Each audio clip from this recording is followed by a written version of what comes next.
Il y a une valeur ajoutée au fait d'inclure l'éthique en éducation, en enseignement, parce que c'est une génération qui est née dedans, qui la retrouve dans son quotidien.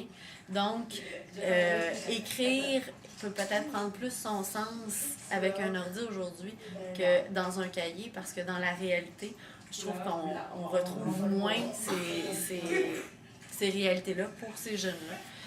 Ils écrivent beaucoup sur des médiums, sur Internet, sur la PlayStation.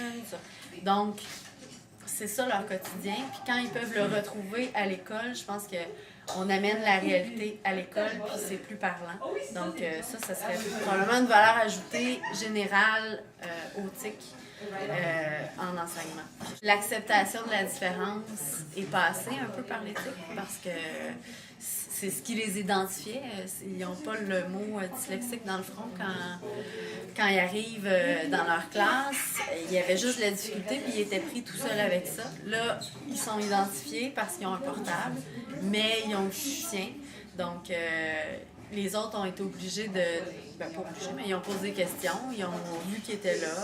Ça a ouvert, en fait, une discussion par rapport aux différences qu'on pouvait trouver dans une classe. Puis ça aussi, je trouve que c'est positif qu'on l'ait, en fait. Qu'on est dans un processus où on s'intéresse à lui, on veut l'aider lui. Il n'y a pas la même relation avec l'apprentissage. Puis ça, c'est pas nécessairement apparent dans aucun modèle, mais moi, je le ressens, c'est très présent.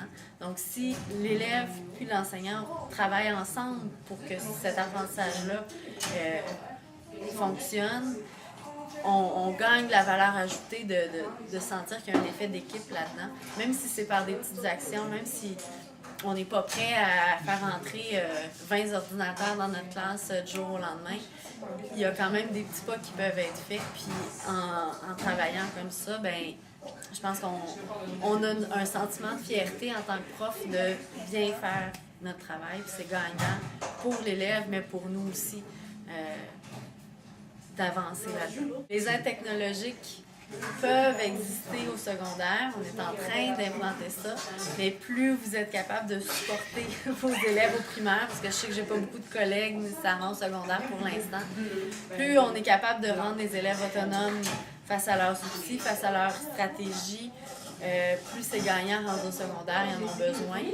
Je pense qu'il ne faut pas leur cacher la vérité aussi, ça va être difficile, il faut leur dire. Puis il faut leur dire qu'ils ont des moyens pour garder le contrôle sur tout ça, puis d'être capable, en ayant le contrôle sur nos apprentissages, même si c'est difficile, je pense que justement, comme les élèves l'ont dit tout à l'heure, ils se sentent gagnants de relever des défis.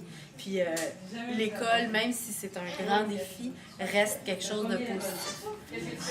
Donc je pense que c'est de bien préparer les élèves, de venir peut-être communiquer avec les écoles secondaires pour présenter nos élèves pour que les dossiers se passent bien, parce qu'il y a un travail colossal qui est fait au primaire.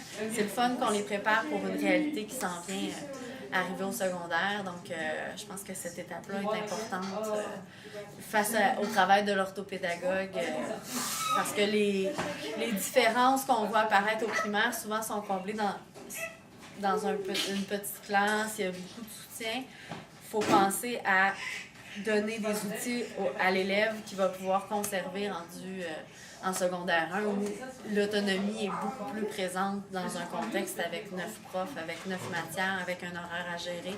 Quand il y a ses outils dans sa poche, quand il a accumulé des compétences, là, on travaille avec des bases plus solides quand il arrive au secondaire.